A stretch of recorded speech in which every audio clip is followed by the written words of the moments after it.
भक्तजनों, उम्मीद है यह गीत आपको पसंद आया होगा।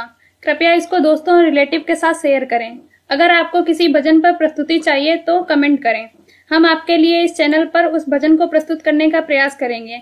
अगर आपने हमारे YouTube चैनल को सब्सक्राइब नहीं किया है तो तुरंत सब्सक्राइब करें और बेल आइकन दबाना बिल्कुल ना भूलें। धन्यवाद।